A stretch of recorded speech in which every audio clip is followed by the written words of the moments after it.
ओम शांति। 25 अगस्त 2026 के ईश्वरीय महावाक्य। पहले सुनते हैं मुरली के मुख्य पॉइंट्स। बाबा ने कहा, तुम्हारा है रूहानी सत्संग। यह कोई मनुष्यों का सत्संग नहीं है। यहाँ सुप्रीम रूह, तुम रूहों के साथ रूह रिहान अर्थात सत्संग करते हैं। स्वयं रूहानी बाप तुम रूहों को सम्मुख पढ़ाने आए हैं। अभी तुम रूह अभिमानी बनते हो। फिर बाबा ने कहा, तुम सिर्फ बाप और वर्षे को याद करो। इसमें तुम्हारी 21 जन्मों की कमाई भी है और तंदुरुस्ती भी। तुम्हें औरों को भी समझाने का पुरुषार्थ करना चाहिए। प्रैक्टिस कर अपने को सर्विस के लायक बनाना है।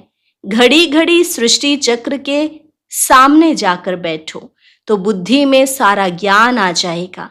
लास्ट में बाबा ने कहा, जो बच्चे मन से समझते हैं कि सब कुछ ईश्वर का है, मैं ट्रस्टी हूं और श्रीमत पर चलकर ही सभी खर्चे आदि करते हैं, तो वह भी शिव बाबा के भंडारे से ही खाते हैं। शिव बाबा के भंडारे से खाएंगे तो हृदय शुद्ध हो जाएगा। जिस भंडारे से खाया वह भंडारा भरपूर, काल कंटक दूर।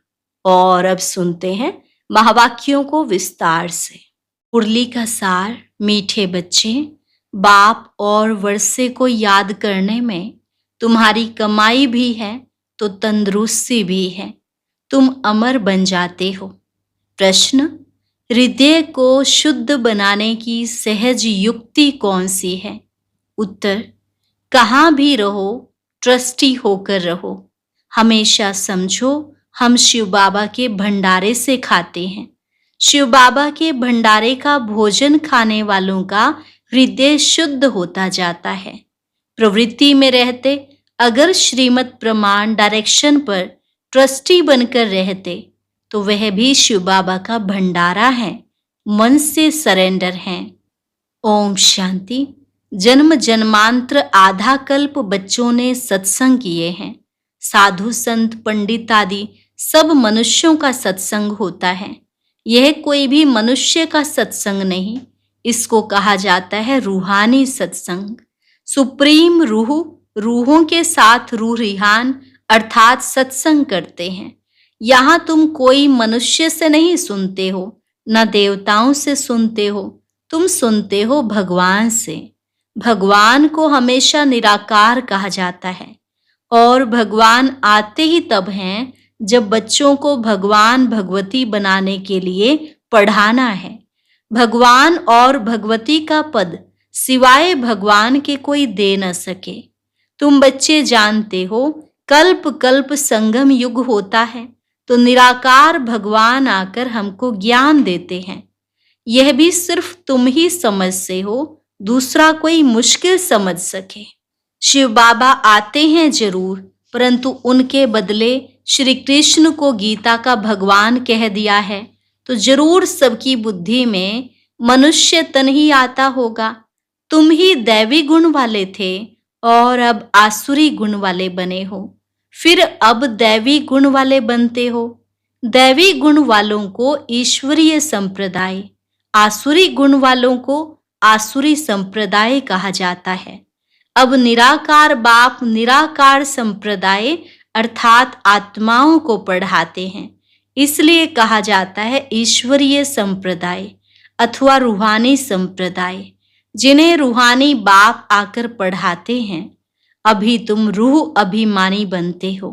हम आत्मा हैं, बाप हमको पढ़ाते हैं, कहते हैं मुझे याद करो तो तुम्हारे विकर्म विनाश होंगे। रूहों को ही पढ़ाते हैं, वही नॉलेजफुल है। और ऋषि मुनि आदि तो सब नेति नेति कहते गए, अर्थात हम रूह को नहीं जानते। जब तक वह ज्ञान सागर सम्मुख न आए तो ज्ञान कैसे समझाए। यह अच्छी रीति समझने की बातें हैं। हमको कोई मनुष्य नहीं पढ़ाते हैं, हमको बाप पढ़ाते हैं। वह है बेहद का बाप निराकार। यह भी बच्चों को समझाया है, साकार और निराकार दो बाप हरेक को होते हैं, एक रूहानी और दूसरा जिस्मानी। रूहानी बाप ही आकर रूहों को पावन बनाते हैं। तुम जानते हो हम पावन थे, पतित बने, फिर पतित से पावन कैसे बनते हैं? चित्र भी सामने है। बाबा राय देते हैं कि घड़ी घड़ी चक्र के सामने जाकर बैठो तो बुद्धि में सारा ज्ञान आ जाएगा कि हम अभी संगम युग पर बैठे हैं और सभी अपने को कलयुग में समझते हैं। कलयुग को घोर अंधियारा कहा जाता है। अभी तुम हो संगम पर, अभी तुमको रोशनी है। सतयुग में फिर तुमको यह ज्ञान नहीं मिलता है। बाप जब आते हैं तभी घोर सोजरा होता है। यह संगम युग है ही कल्याणकारी युग। इन जैसा युग कोई होता ही नहीं। जबकि बाप आते हैं। सतयुग को कल्याणकारी नहीं कहेंगे, वहां किसका कल्याण नहीं होता है। कल्याण संगम पर ही होता है। सतयुग में तो है ही कल्याण। संगम पर कलयुग को सतयुग कल्याणकारी बनाते हैं। तो अब तुम्हारा देखो कितना कल्याण होता है। सिर्फ बाप और वर्षे को याद करने में कितनी तुम्हारी कमाई है। कमाई की कमाई भी है और तंदुरुस्ती की तंदुरुस्ती भी है। तुम्हारा जीवन अमर बनता है। तुम्हारी कभी अकाले मृत्यु नहीं होती है। तो बच्चों को कितनी खुशी रहनी चाहिए, क्योंकि तुम्हारी बुद्धि में सारी नॉलेज है। यहाँ तुम बच्चे आते हो तो पुरुषार्थ कर म्यूजियम में चित्रों पर समझाने के लायक बनना चाहिए। अपने को लायक बनाने के लिए 7-8 रोज बैठकर सीखो। प्रैक्टिस हुई, झट भागा सर्विस पर। सर्विस करके फिर लौट आए। यह सीखना तो बहुत सहज है। चित्र को सामने देखने से ही बुद्धि में आ जाता है कि हम संगम पर बैठे हैं। आज की दुनिया में बहुत मनुष्य हैं, कल बहुत थोड़े होंगे। इतने यह सब वापस जाने हैं। अभी बाप स्वयं आए हैं। बच्चों की कितनी इज्जत रखते हैं। दूर देश का रहने वाला आया देश पर आए। रावण का देश पराया देश है ना। राम के देश में तो कभी रावण आ न सके। अभी तुम बच्चों की परवरिश तो बाप के हाथ में है। बस तुम ही से खाऊं, अर्थात तुम्हारे ही भंडारे से खाऊं। तुम्हारी सारी परवरिश यहाँ ही होती है। जो सरेंडर हो जाते हैं उनकी परवरिश तो होती ही है, लेकिन जो मन से भी समझते हैं कि यह सब कुछ ईश्वर का, बाप का है, मैं ट्रस्टी हूं, हम श्रीमत पर ही चलकर खर्चा आदि करते हैं, ऐसे जो समझते हैं वह भी शिव बाबा के भंडारे से खाते हैं। शिव बाबा के भंडारे से खाने से हृदय शुद्ध होता है। ऐसे नहीं कि वह शिव बाबा के भंडारे से नहीं खाते हैं। बाप के डायरेक्शन पर चलने वाले भी जैसे कि बाप के भंडारे से खाते हैं।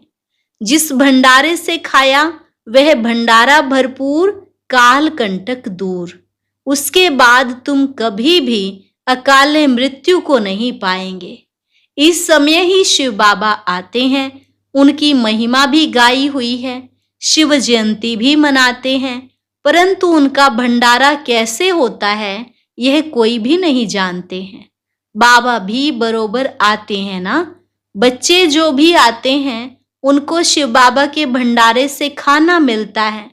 अच्छा मेल सरेंडर होता है तो ठीक है, अगर वह सरेंडर नहीं होता है तो माताएं क्या करें, क्योंकि कमाई है पति की, वह तो सरेंडर होता नहीं।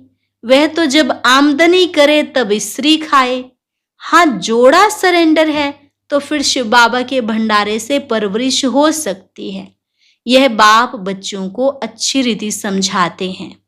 बुद्धि में रखना है हम बाप के पास बैठे हैं जब तक कर्मातीत अवस्था हो जाए। दिन प्रतिदिन हम अपने स्वराज्य के नजदीक आते जाते हैं। समय बीतता जाता है, तुम नजदीक आते जाते हो। सतयुग के पहले वर्ष में अब कितने वर्ष कहेंगे, अब कितना नजदीक आ गए हैं। बाप कहते हैं बच्चे, अब तुम्हारा 84 का चक्र पूरा होता है। तुमने अब 84 जन्मों के चक्र को जाना है। चक्र को देखने से ही कहेंगे हम अभी संगम पर हैं। इस तरफ है कलयुग, उस तरफ है सतयुग। कल हम अपने सुख धाम में होंगे। दुनिया को पता नहीं है, वह तो बिल्कुल ही घोर अंधियारे में है। तुम बच्चों को बहुत खुशी होनी चाहिए। बेहद के बाप से हम 21 जन्म की कमाई करते हैं, सदा सुख का वर्षा पा रहे हैं, यह खुशी रहती है। स्वर्गवासी बनना यह तुम्हारी ही तकदीर में है। स्वर्ग एक वंडरफुल चीज है। जैसे 7 वंडर्स दिखाते हैं ना, यह तो सबसे बड़ा वंडर है। चित्र भी है वंडरफुल स्वर्ग के। यह लक्ष्मी नारायण स्वर्ग के मालिक थे। इसलिए बाबा ने लिखा था, ऊपर में सूर्यवंशी का लिखो, उसके नीचे चंद्रवंशी का लिखो, तो आधा कल्प पूरा हो जाएगा। सूर्यवंशी चंद्रवंशी 1250 वर्ष, तो फिर लाखों वर्ष की तो बात ही उड़ जाए। वहां बाहुबल में कितना खर्चा होता है, यहाँ शुरू से लेकर अंत तक कुछ भी खर्चा नहीं होता है। यह तो बाप और बच्चों का हिसाब है, खर्चे की बात ही नहीं। यहाँ बच्चे आकर रिफ्रेश हों, इसलिए मकान आदि बनाते हैं। बच्चों का ही पैसा है, सो भी कितने दिन तो पास हो गए, बाकी थोड़े दिन हैं, खर्चा कुछ भी नहीं। तुम जीवन मुक्ति पाते हो बिगर कौड़ी खर्च। इसमें सिर्फ मेहनत की बात है। भगवान को तो सब भक्त याद करते हैं, परंतु यह नहीं जानते कि भगवान कौन है। भगवान को न जानने के कारण बहुतों को भगवान मान लेते हैं। अब तुम बच्चों को सच्चे बाप का परिचय देना है। तुम बच्चों को अथाह खुशी रहनी चाहिए कि बेहद का बाबा हमको पढ़ाते हैं स्वर्ग का मालिक बनाने के लिए। बाबा आकर स्वर्ग की स्थापना और नर्क का विनाश कराते हैं। इसलिए महाभारत लड़ाई भी साथ में है। हर 5000 वर्ष बाद यह चक्र फिरता है। बाप भी कल्प के संगम युगे आते हैं। गीता में उन्होंने फिर युगे युगे लिख दिया है, सो भी 5 युग हैं, 5 बार आए। फिर 24 अवतार फलाना अवतार क्यों लिख दिया है? मनुष्य कितने यज्ञ तप तीर्थ आदि करते हैं, समझते हैं यह सब रास्ते भगवान से मिलने के हैं, परंतु भगवान के पास तो कोई भी जा नहीं सकते हैं। आधा कल्प कितना माथा मारा है, जन्म जन्मांतर फेरे लगाए, यह किया, फिर भी बाप नहीं मिला। अभी बाप तुम बच्चों के कितना नजदीक है, तुमसे बात कर रहे हैं, तुमको समझा रहे हैं। तुम समझते हो कल्प कल्प हूबहू हम ऐसे मिलते हैं। जो कुछ बीता कल्प कल्प होगा वही दादा जौहरी होगा, फिर उसमें ही बाबा प्रवेश करेंगे, फिर वही बच्चे आकर बाप के बनेंगे और फिर से स्वर्ग का वर्षा लेंगे। यह बाप का तुम बच्चों के साथ अनादि अविनाशी पाठ कल्प कल्प ऐसे ही रिपीट होता रहता है। अच्छा, मीठे मीठे सिकिलधे बच्चों प्रति मात पिता बाप दादा का याद प्यार और गुड मॉर्निंग। रूहानी बाप की रूहानी बच्चों को नमस्ते। रूहानी बच्चों की रूहानी बाप दादा को नमस्ते नमस्ते, गुड मॉर्निंग, शुक्रिया बाबा, शुक्रिया। धारणा के लिए मुख्य सार। पहले पॉइंट, यह कल्याणकारी संगम युग है। इसमें हर बात में कल्याण है, कमाई ही कमाई है। बाप और वर्षे को याद कर 21 जन्म के लिए जीवन को अमर बनाना है। प्रवृत्ति में रहते मन बुद्धि से सरेंडर होना है। श्रीमत पर खर्चा करना है, पूरा ट्रस्टी होकर रहना है। वरदान, सहयोग की शक्ति से असहयोगियों को सहयोगी बनाने वाले बाप समान परोपकारी भव। सहयोग की शक्ति से असहयोगियों को सहयोगी बनाने वाले बाप समान परोपकारी भव। सहयोगियों के साथ सहयोगी बनना यह कोई महावीरता नहीं है, लेकिन जैसे बाप अपकारियों पर उपकार करते हैं, ऐसे आप बच्चे भी बाप समान बनो। कोई कितना भी असहयोगी बने, आप अपने सहयोग की शक्ति से असहयोगी को सहयोगी बना दो। ऐसे नहीं सोचो कि इस कारण से यह आगे नहीं बढ़ता है। कमजोर को कमजोर समझकर छोड़ ना दो, लेकिन उसे बल देकर बलवान बनाओ।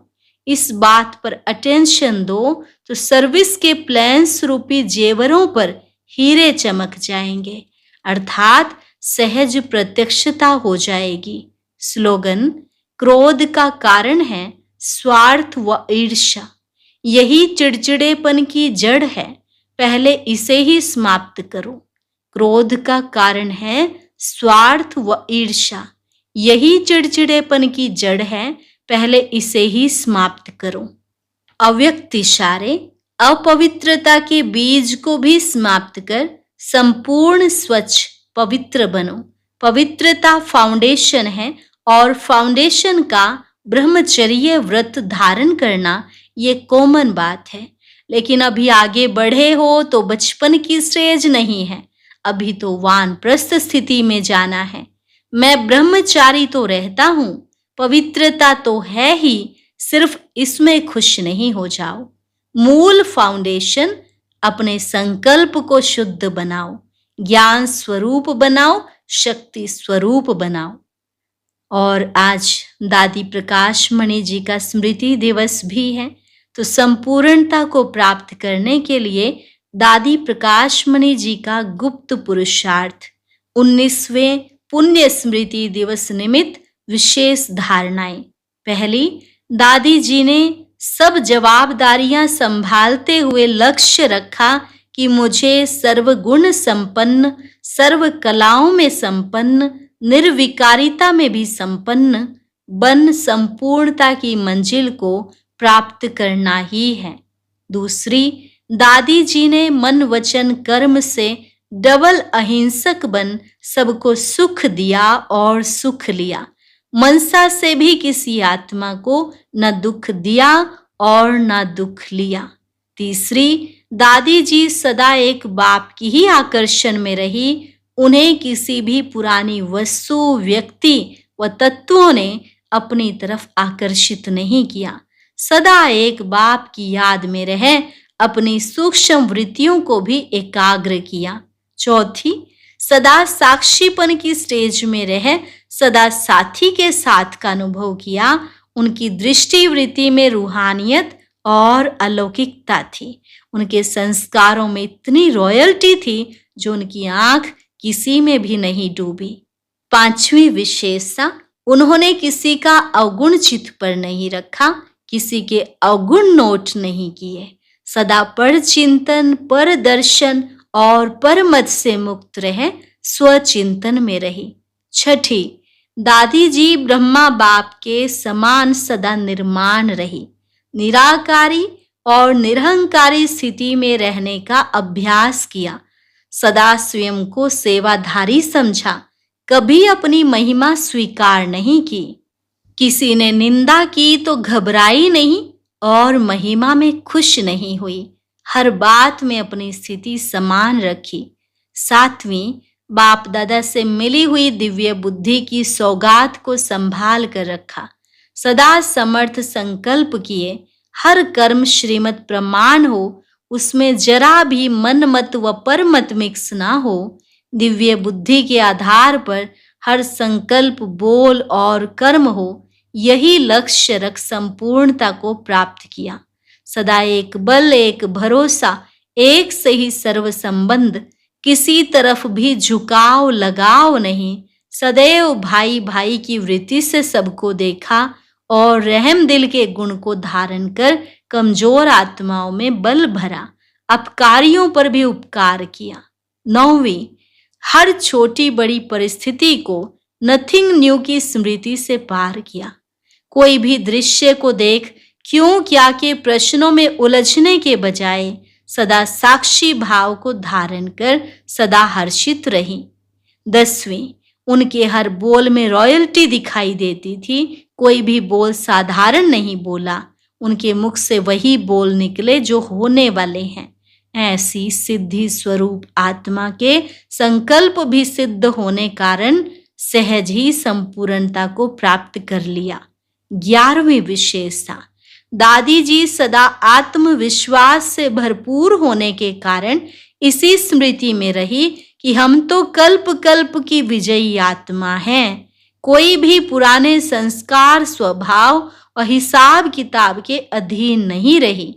ऐसे अनुभव किया जैसे आत्मा लाइट के शरीर में निवास कर रही है। 12वीं, दादी जी की बुद्धि स्वच्छ साफ आईने की तरह थी। वे निरंतर तपस्वी मूर्त होकर रही। सदा यही स्मृति रही कि इस तपस्या से ही विश्व का कल्याण होगा, सुखमय संसार आएगा। 13वीं निशानी, दादी जी ने अंतिम समय को सामने देखते हुए सदा स्वचिंतन किया। स्वोन्नति के लिए रोज अमृत वेले बाबा से मीठी मीठी रूह रिहान की। बाबा के महावाक्यों को गहराई से अध्ययन किया। बाबा के साथ बाबा की मुरली से अटूट प्यार रहा। 14वीं निशानी, दादी जी ने अपनी संपूर्ण स्थिति बनाने के लिए देहभान से परे रहने का अभ्यास किया। उनकी बुद्धि में सदा यही रहा कि हम विश्व कल्याण के निमित्त हैं। हमें स्व की स्थिति ऊंची, एकाग्र, एक रस अथवा संकल्पों से परे निर्संकल्प बनानी है। तब हम इस पुरानी दुनिया से उड़कर बाबा के पास वतन में जाकर बैठेंगे। 15वीं, सदा इसी लगन में रही कि मुझे बाबा की यादों में रह सबको संतुष्ट करके सभी की दुआएं लेनी है। कोई भी आत्मा कभी मेरे से डिस्टर्ब होकर बद्दुआ ना दे, इसका पूरा पूरा ध्यान रख सबके दुआओं की पात्र बने। 16वीं विशेषता, सदा एक ही लक्ष्य सामने रहा कि मुझे संपन्न फरिश्ता व कर्मातीत बनना है। यह पुराना तन छोड़ फरिश्ता बन अव्यक्त वतनवासी बनना है। यह सेवाएं तो दिन रात चलती रहेंगी। मुझे सेवा के साथ साथ स्वयं पर सूक्ष्म अटेंशन रख पास विद ऑनर बनना है। 17वीं, दादी जी सदा सर्व विघ्नों से पार निर्विघ्न अवस्था में रही। एकांत में बैठ अपने आप को सूक्ष्म चेक करके अपनी कमी कमजोरियों को, आत्मा रूपी हीरे के दाग को संपूर्ण समाप्त कर अमूल्य हीरा बन गई।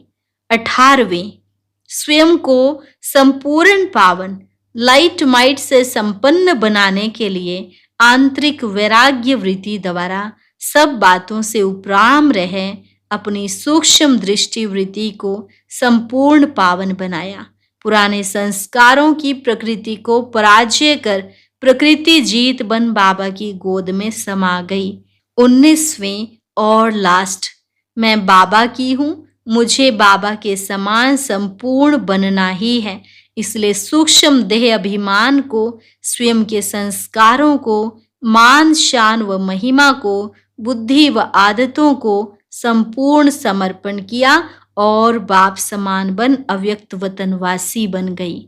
अच्छा, ओम शांति। आज का अव्यक्त ज्ञान मोती सुनने के लिए ऊपर दिए गए बॉक्स पर क्लिक करें। अगर बॉक्स दिखाई नहीं दे रहा है तो ऊपर जो कॉर्नर में शो लिखा हुआ है उस पर क्लिक करें।